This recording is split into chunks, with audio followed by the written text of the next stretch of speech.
Vrtulník. Stroj schopný kolmého vzletu a přistání je dnes ve světě běžně k vidění. Ale začátky jeho vývoje byly velmi skromné. Po druhé světové válce se vývojem a konstrukcí zabývalo vícero států. Nejinak tomu bylo i v bývalém Sovětském svazu.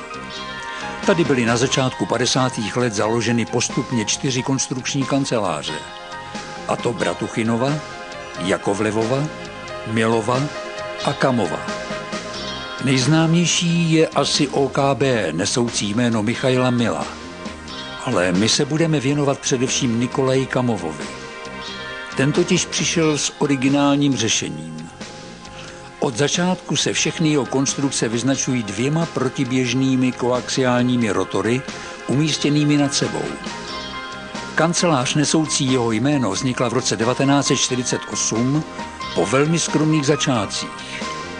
Více jak 50 let její existence potvrdilo životaschopnost této konstrukční myšlenky a zajistila tak čestné místo těchto vrtulníků mezi ostatními stroji.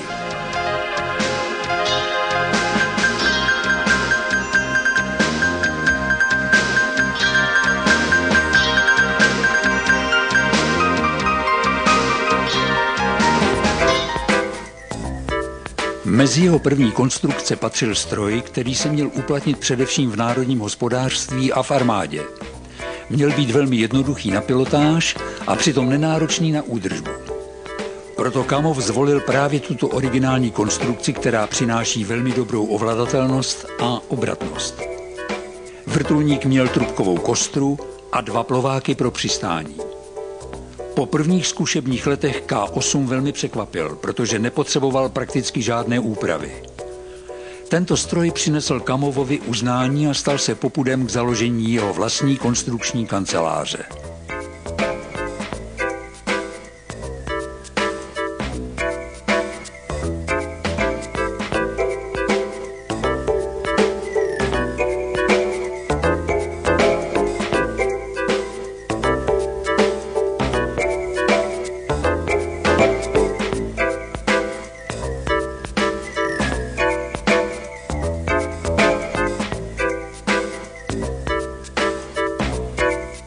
Dalším vývojem Kamov zdokonalil stávající typ K8 použitím výkonnějšího motoru. V roce 1949 tak byl zalétán první prototyp K10. Sériové stroje označené K10M byly zařazeny do výzbroje v roce 1954, kdy se zkoušely na křižníku Maxim Gorkij. Nejširšího uplatnění se jim dostalo v rybářské flotile, kde se osvědčili pro svoji snadnou obsluhu a pilotáž. Pro úkoly spojené s námořním průzkumem, sledování ledovců a armádní spojení byl vyvinut 2místný vrtulník, který měl svou premiéru v roce 1952. Tím dostalo válečné námořnictvo, ale i civilní sektor, velmi zdařilý typ, vyrobený ve 150 exemplářích. Na lodích se osvědčil především jako spojovací a v civilním hospodářství pak zejména v dopravě, zdravotnictví, zemědělství a lesnictví.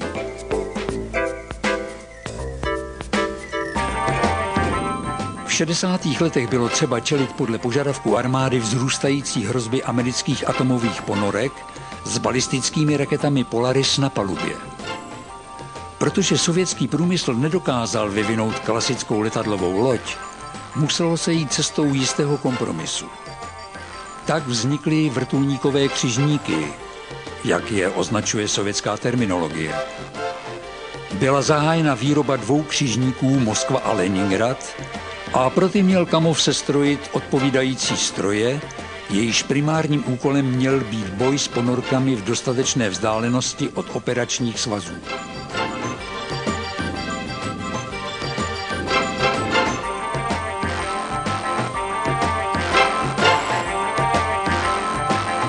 Měla být postavena ještě 1 loď nesoucí jméno Kyjev.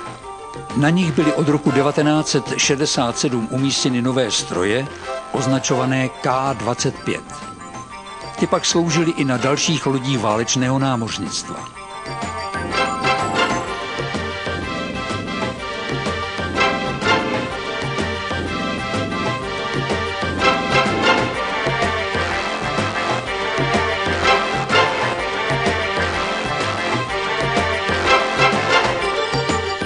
Nový typ se vyznačoval velmi objemným trupem, do kterého se muselo vejít kompletní protiponorkové vybavení a výzbroj.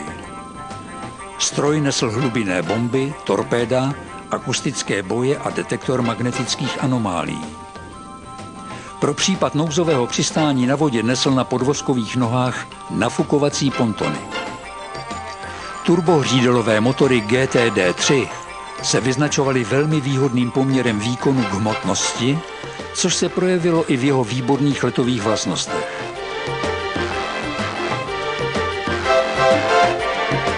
Při záchranných a pátracích operacích se uplatnila varianta K-25PS, zbavená výzbroje, ale vybavená navijákem, světlometem a vyhledávacím radarem.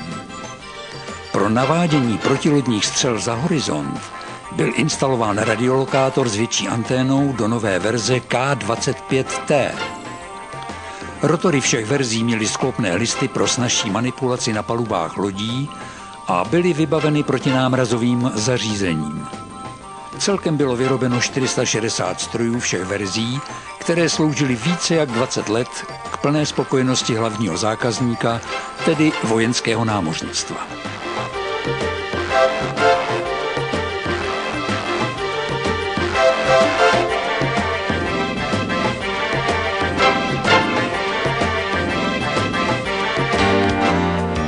Další úspěšnou konstrukcí je malý K-26, jehož prototyp vzlétl v roce 1965. Tento víceúčelový vrtulník byl nejvíce používán v zemědělství a dále v sanitní a záchranné službě. Jeho všestrannost je dána výměnou zadní části trupu, do níž je možné podle potřeby montovat různá zařízení. Mohla zde být umístěna kabina pro cestující, postřikovací zařízení na ochranu rostlinných kultur, závěs pro přenášení různých břemen a podobně. Typ se vyznačuje na sovětské podmínky velmi ekonomickým provozem a spolehlivostí. Je poháněn pístovými motory, které se vyráběly speciálně pro tento typ a jsou zavěšeny na pylonech mimo trup.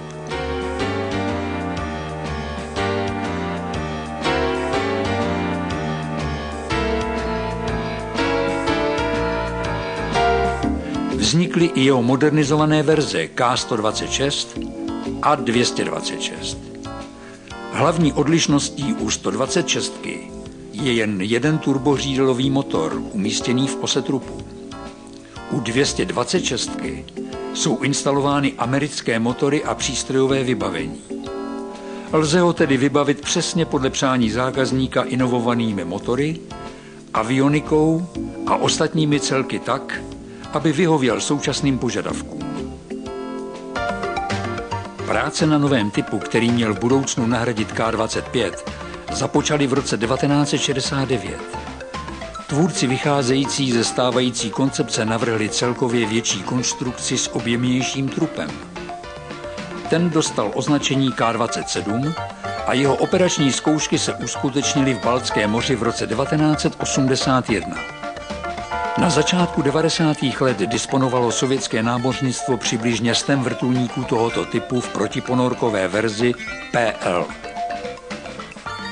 V jeho konstrukci byly použity kompozitní materiály a modernější vybavení a výzbroj. Samozřejmostí se stal i vývoj modifikace PS pro účely pátrací a záchranné služby.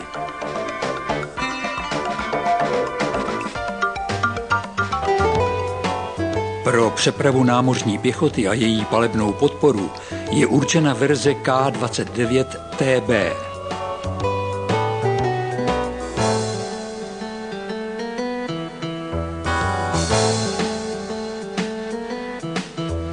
Ta je vyzbrojena 4hlavňovým kulometem v přídi a 30 mm kanonem na levém boku.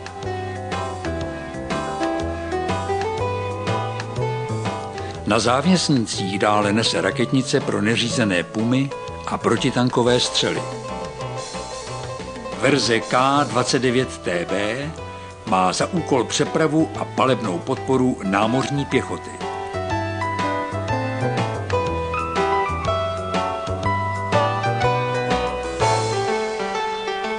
Jako létající velitelské a řídící centrum slouží K-31 s radiolokátorem OKO.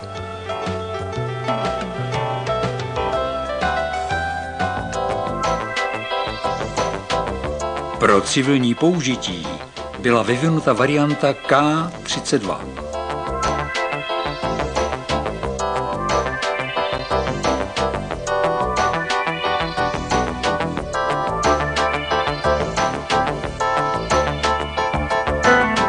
Při požárech v těžko přístupném terénu najde uplatnění protipožární verze K-32A1.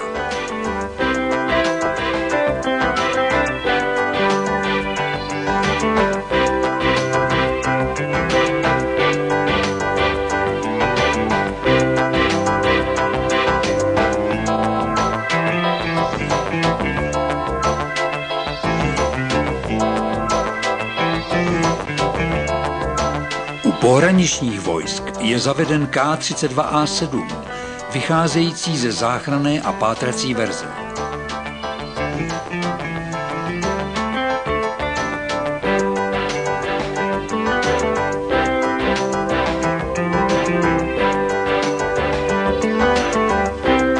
Navíc může být vyzbrojena raketami Ch-35, určenými jak proti námořním, tak i proti pozemním cílům.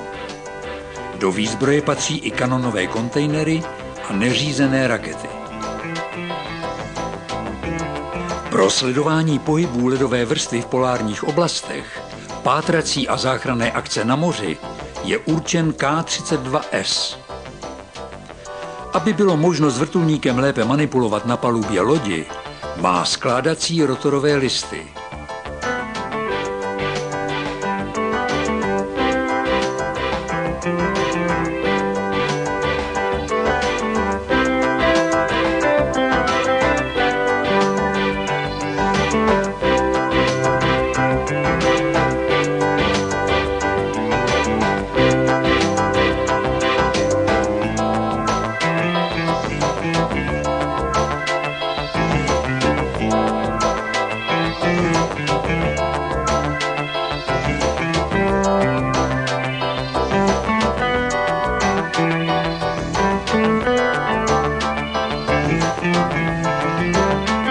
Dálkově ovládaná miniponorka najde uplatnění především při podhladinovém průzkumu.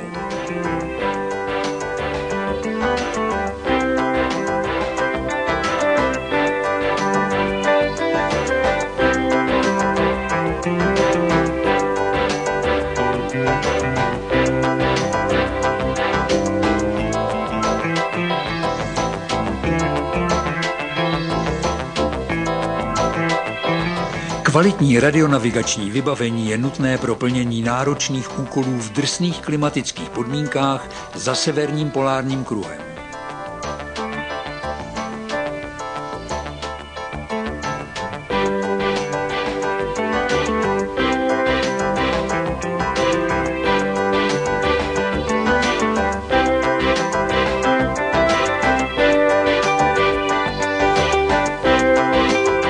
Také kamuflovaný stroj pohraničních vojsk nebývá k vidění každý den.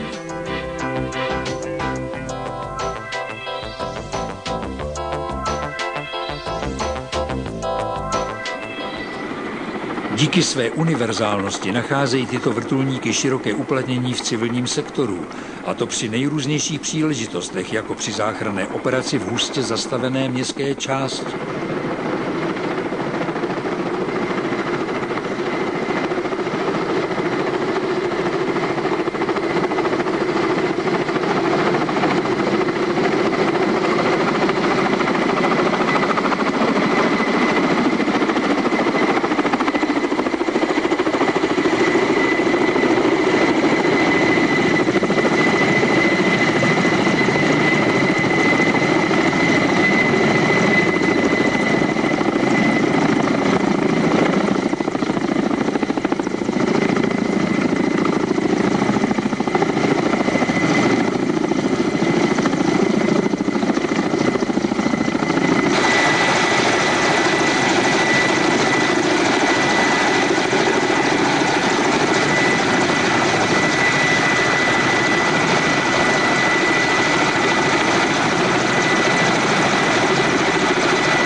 Když byl před několika lety světu poprvé představen nový bitevní vrtulník K-50 z ruské konstrukční kanceláře nesoucí jméno Nikolajeva Iliče Kamova, vzbudil zaslouženou pozornost odborné i laické veřejnosti. Abychom však mohli dnes sledovat tyto stroje, museli pracovníci kanceláře ujít dlouhou a těžkou cestu, která byla lemována úspěchy, ale také prohramy. Konstrukční kancelář vznikla v roce 1948 a všechny vrtulníky se vyznačují originální konstrukcí dvou protiběžných koaxiálních rotorů umístěných nad sebou. V současné době je nejznámějším vojenským vrtulníkem K-50, nesoucí v kódu NATO jméno Hawken. Počátky vzniku musíme hledat na konci 60. let, kdy tehdejší velení sovětských vzdušných sil analyzovalo zkušenosti z nasazení amerických vrtulníků ve Vietnamu a požadovalo útočný prostředek pro podporu tankových svazů. Z toho vznikl Mi-24 Hind. Ale poté, co se objevil AH-64 Apache, bylo třeba mít odpovídající vlastní zbraň. V další fázi bylo přihlédnuto ke zkušenostem z Mi-24, těžce získaných v pekle Afghánistánu. Z iniciativy vzešlé od Kamova byl vypsán konkurs, kterého se účastnili dva týmy, a to OKB Kamova a OKB Mila. U Kamova to bylo jisté překvapení, neboť se do té doby věnoval převážně konstrukci námořních vrtulníků. Ty se osvědčily především svou spolehlivostí, víceúčelovostí a vysokými výkony. Přesto se pracovníci nezalekli nového úkolu a pustili se do projektu vývoje bitevního vrtulníku nové generace. Aby uspěli, museli přijít s něčím novým a originálním. Jinak by zvítězil Mil, kterého protežovali některé armádní špičky.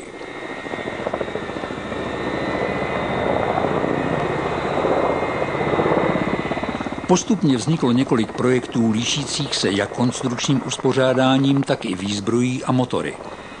Nakonec se dospělo ke koncepci čistě bitevního vrtulníku s mohutnou výzbrojí a účinnou pancéřovou ochranou. Ten měl být nejen protiváhou americkému typu AH-64 Apache, ale měl ho i překonat.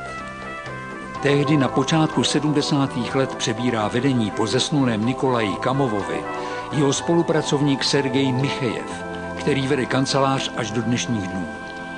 Šéfkonstruktérem typu pověřil Grigorije Kuzněcova, který dospěl se svými spolupracovníky k osobité koncepci jednomístného bitevního vrtulníku.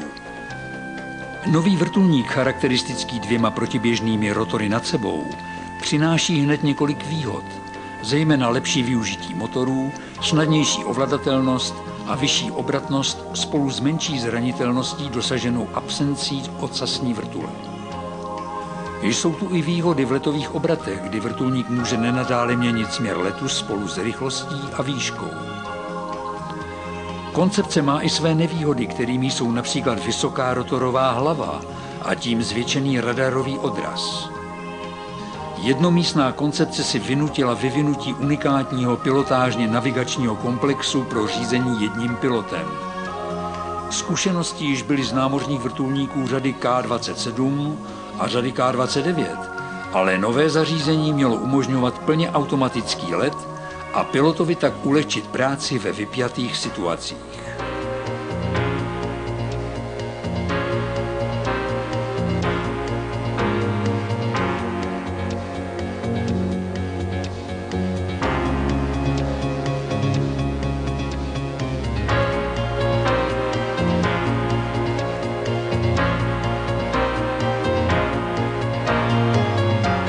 Důležitou a nezbytně nutnou se stala pancéřová ochrana. Protože vrtulník měl být jakousi obdobou bitevníku Su-25, počítalo se zpočátku s využitím kabiny tohoto letadla. To se ale ukázalo jako nereálné a tak se musel zkonstruovat takový pancíř, který by spolehlivě ochránil pilota. Nakonec byla vybrána z několika variant verze s dvouvrstvým pancířem, kdy první měkká vrstva z ocelových slitin střelu zbrzdí a druhá z odolné pancéřové oceli střelu zachytí. Tento nový druh pancíře odolal při ostrých střelbách údajně zásahům do ráže 20 mm ze vzdálenosti 100 metrů. Pilot je chráněn pancéřovým sklem o tloušťce 50 mm, které odolává střelám ráže 12,7 mm.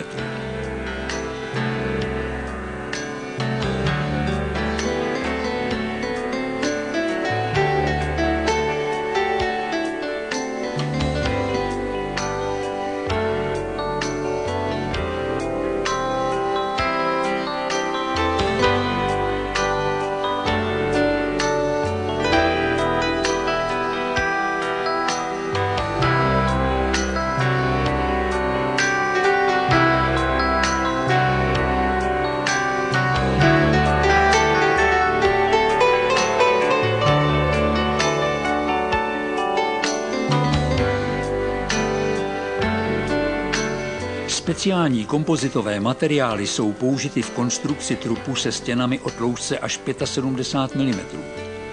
Torzně tuhý trup je složený z 5 vrstev. Vrchní je z uhlíkatého epoxidu, další pak z kevlaru a poslední je tvořena organitem, což je druh Nomexu. Tyto kompozitní materiály se na celkové hmotnosti vrtulníku podílejí 35%. Právě odolnost konstrukce je hlavním tématem diskuzí zahraničních odborníků. Mnozí se domnívají, že tato struktura uplatněná právě u takovéhoto stroje bude tvrdým oříškem pro současné, ale i některé vyvíjené protiletadlové systémy. Je to dáno i tím, že vrtulník je schopen snést takové poškození, které by u jiného stroje vedlo k okamžitému zřícení. Při zkušebních střelbách byly totiž odstřeleny ocasní plochy, aniž by to mělo výrazný vliv na jeho manévrovací schopnosti, a vrtulník létal dále jen s určitým omezením.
Základ konstrukce tvoří skříňový nosník o průřezu 1x1 metr, na kterém jsou z boku zavěšeny pohonné jednotky.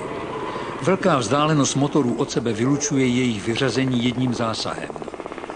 Zároveň svou hmotou chrání reduktor, pod kterým jsou umístěny samosvorné palivové nádrže vyplněné polyuretanovou pěnou. Zdola je nádrž chráněna zásobníky střeliva. Z boku pak agregáty elektronických bloků. Zpředu je celá skříň uzavřena pancéřovou kabinou. Samotný trup je vybaven velkým množstvím odnímatelných krytů, které usnadňují přístup k jednotlivým agregátům a tak přispívají k nenáročné a snadné údržbě. Vrtulník může samostatně působit údajně až 10 dní mimo svou základnu.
Při solové ukázce jsou jasně demonstrovány vynikající manévrovací schopnosti vrtulníku. Jeho velká mrštnost a pohyblivost v celém rozsahu rychlostí. Díky tomu může velmi rychle zaujmout vhodnou polohu k útoku, ale také rychle opustit nebezpečnou oblast. Jeho vlastnosti mu přijdou vhod i v manévrovém boji s letadly a vrtulníky. Jak dokazují záběry, zkušební piloti tyto stroje rozhodně nešetří.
Při návrhu se dbalo samozřejmě také na aerodynamické řešení, částečně i kvůli radarovému odrazu, a tak je i podvozek konstruován jako zatahovací. Zároveň je schopen pohltit část dopadové energie při havárii.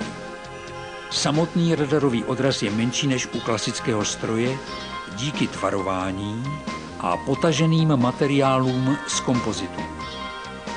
Křídlo je vybaveno 4 závěsníky, na které se mohou zavěšovat různé kombinace výzbroje až do hmotnosti 2 tun.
Jako každý čistokrevný bitevní vrtulník, tak i K-50 disponuje celou škálou výzbroje.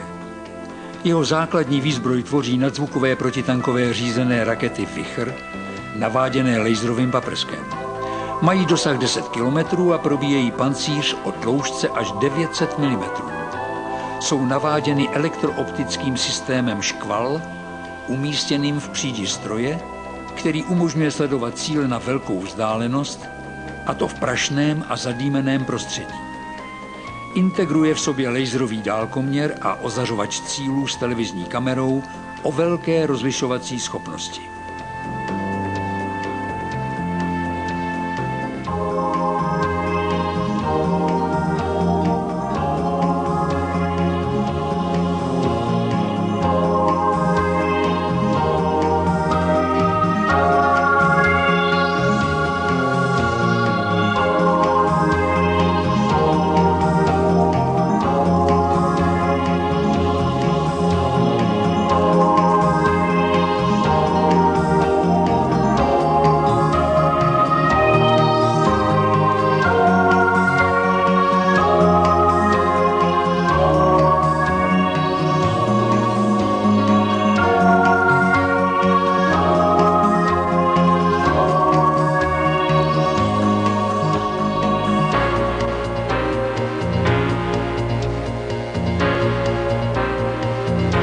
Jako jediný vrtulník na světě je vybaven vystřelovacím sedadlem K-37 od firmy Zvjozda, které samotný vývoj trval 7 let.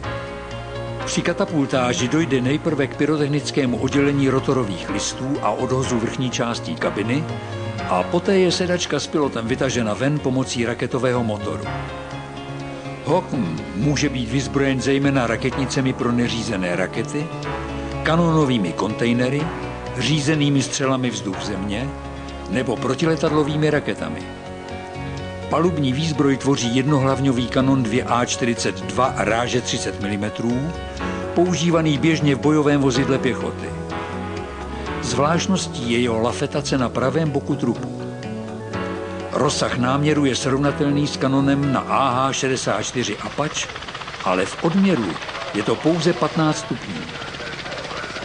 Tato konstrukce zamezila kývání vrtulníku během střelby.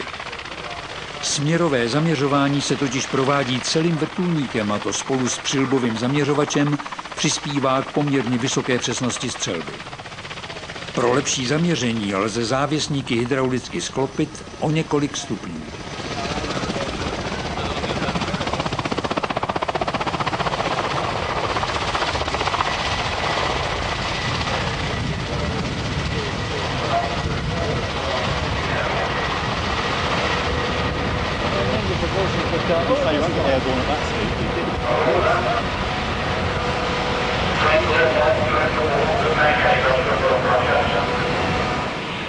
Motory vrtulníků jsou vybaveny protiprachovými filtry a zařízením pro ochlazování výstupních plynů, aby se tak snížilo riziko zásahu protiletadlovou střelou.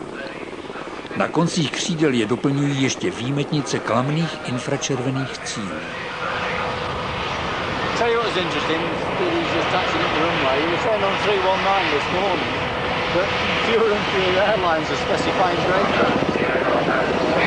Brake vans on their aircraft to save money. Yeah, so they're now putting in on all of them brake temperature sensors, which are to within 2 degrees. Up to now, it's been 10 degrees either way.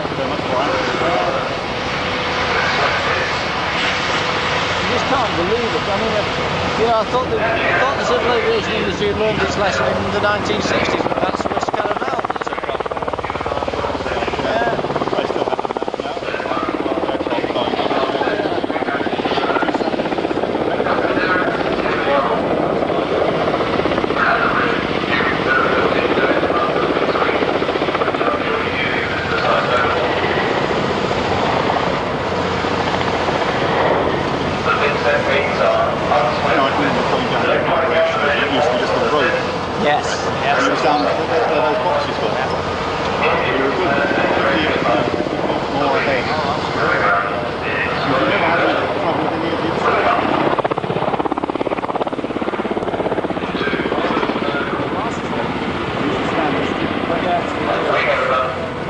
security people this morning. Yeah, I was trying to take the D90 and the trouble kept persistently swinging by the nose. As he started to move over, that's a big stand, and I said, you're going to come across my corner and you're going to be clear for the runway.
Vrtulník zavítal na mnohé zbrojní veletrhy a aerosalony po celém světě a nemohl chybět ani na známém IDEXu v Abu Dhabi, který je již tradiční mekou zbrojních firem. Ten má tu zvláštnost, že se tu pořádají i ostré střelby na nedaleké pouštní střelnici. Zde je možné vidět danou techniku přímo v akci. Nemohl tedy chybět ani Kamov se žraločí tlamou, který předváděl střelbu nejen kanonem, ale i vichry a neřízenými raketami.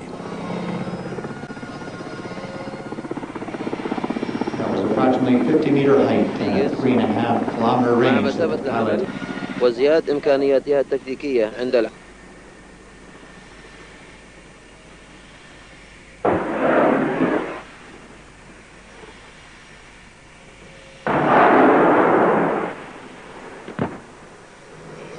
وتضمن المنظومة دلالة على الهدف من الأراضي أو من متن الطائرة الأخرى، الكشف السريع للأهداف الأرضية.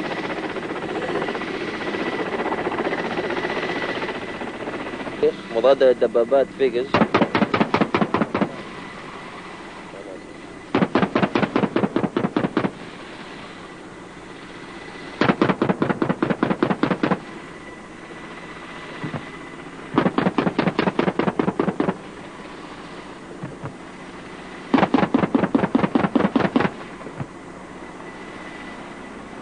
هذه هي الطائرة القرش الأسود تقوم بإطلاق النار صوب الهدف.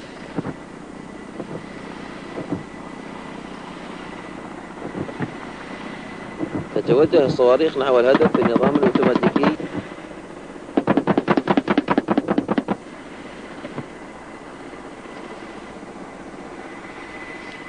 بعد ضرب الهدف بالصواريخ الموجهة يتم تدمير الهدف بنيران المدفع من مسافة 2.5 إلى 1.5 كيلومتر.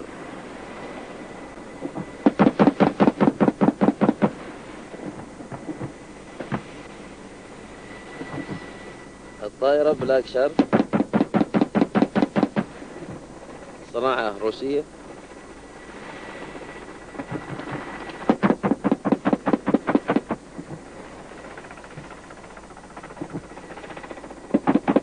تقوم الآن بالرماية بالذخيرة الحية صوب الهدف. Novou verzí je K-50N pro operace za snížené viditelnosti a v noci se systémem Samšit 50 s termovizorem Thomson Victor v kulovém pouzdře pod přídí. Vznikl jako odpověď na Mi-28N.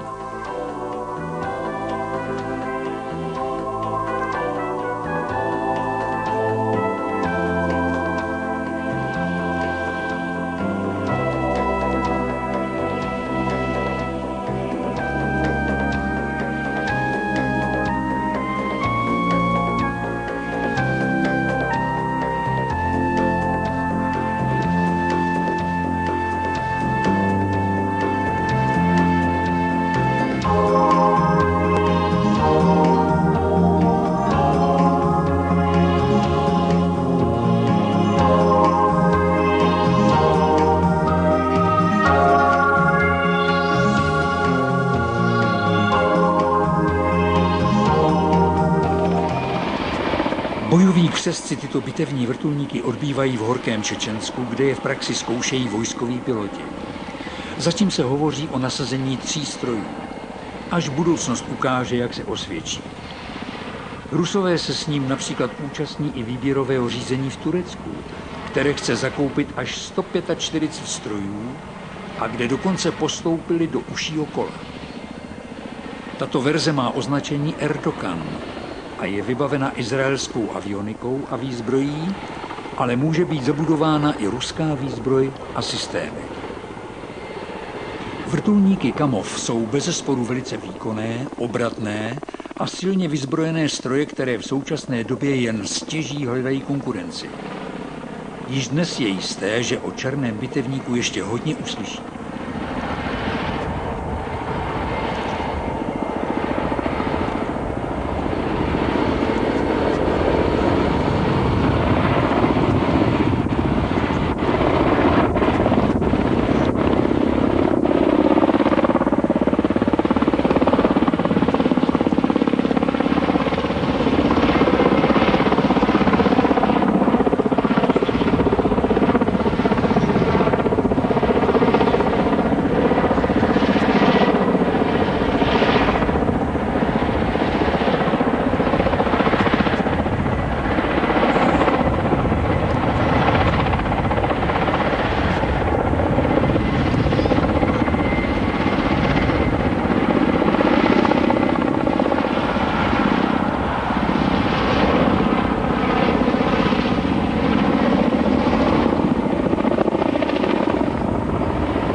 samotná 50 skrývá velký vývojový potenciál a ten bylo třeba využít, vznikla právě tato dvoumístná varianta K-52, pojmenovaná Alligator.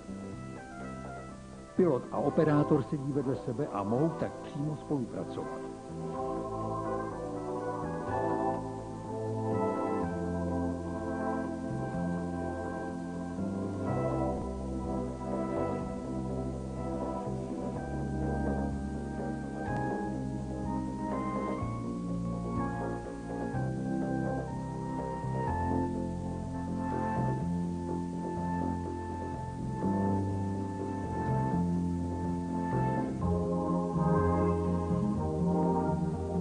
Jeho maketu mohli návštěvníci shlédnout na moskevském aerosalonu v roce 1995.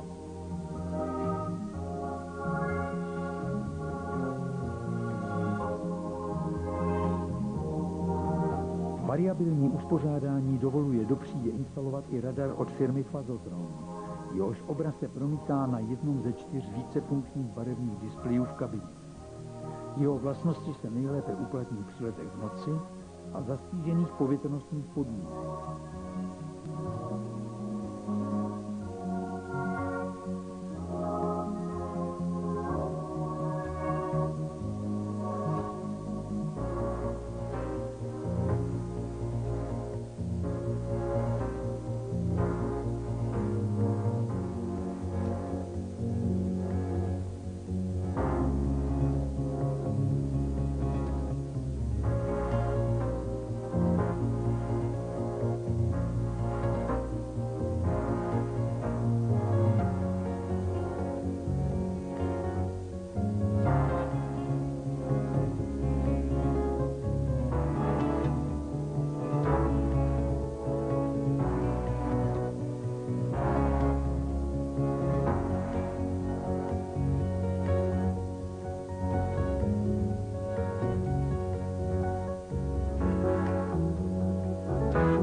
Premiéru měl skutečný prototyp K-52 ještě nezalétaný na výstavě v Indii v prosinci 1996.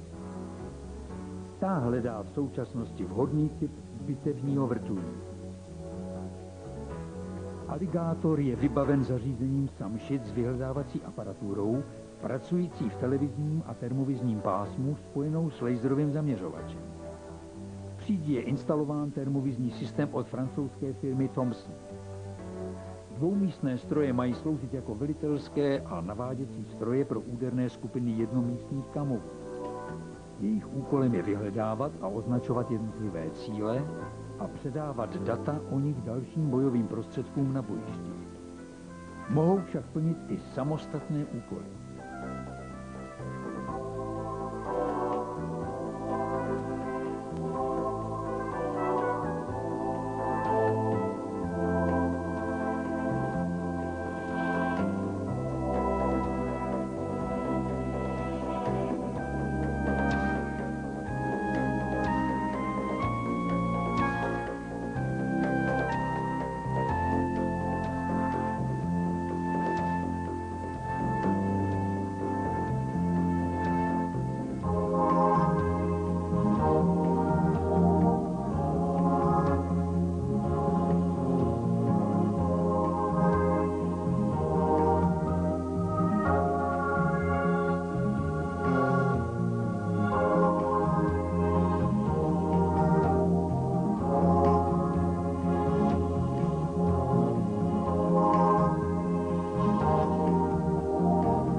Detailní snímky konstrukce avioniky a výzbroje vám napoví více o zajímavostech konstrukce Alligatora.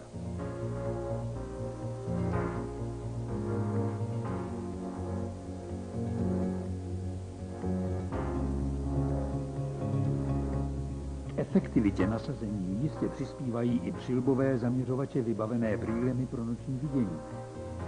Bližší informace k řadě uvedených snímků, včetně rozhovoru se Sergejem Michejevem z výstavy IDEX v Abu Dhabi, naleznete v originální brožuře Vrtulníky Kamov 50 a 52.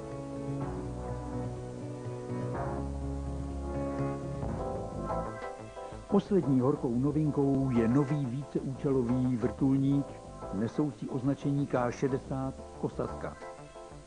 Hlavním rozlišovacím znakem typu je klasické uspořádání hlavního rotoru s vyrovnávací vrtulí, i když v podobě 11-lopatkového ocesního dmychadla, jak je známé například u francouzských strojů. V současnosti se prototyp podrobuje intenzivním zkouškám. Vojenské letectvo projevuje o Kosatku velký zájem, ale vše bude záviset na finančních možnostech obranného rozpočtu.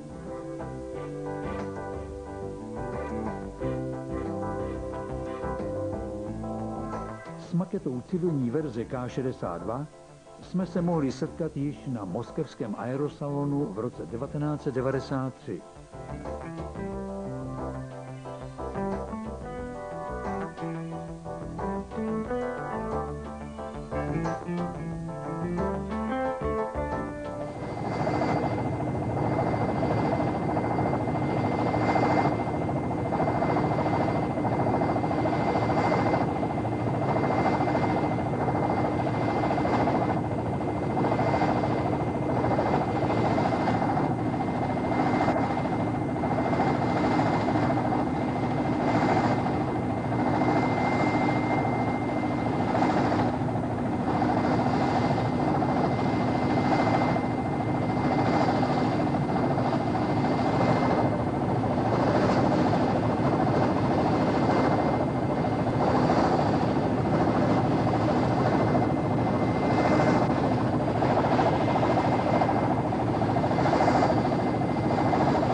Zatím poslední ryze námořní konstrukcí nadále zůstává K-27 a v oblasti bitevních vrtulníků především K-50 Werwolf, vlkodlak, a jeho dvoumístná varianta K-52 Alligator. Již dnes je možné říci, že vrtulníkům řady Kamov náleží čestné místo mezi leteckými konstrukcemi světa. I přes obtížné podmínky, ve kterých jsou konstruovány, je jisté, že se s nimi budeme setkávat nejen v Rusku. Doufejme, že je spatříme také u nás na některém z leteckých dnů.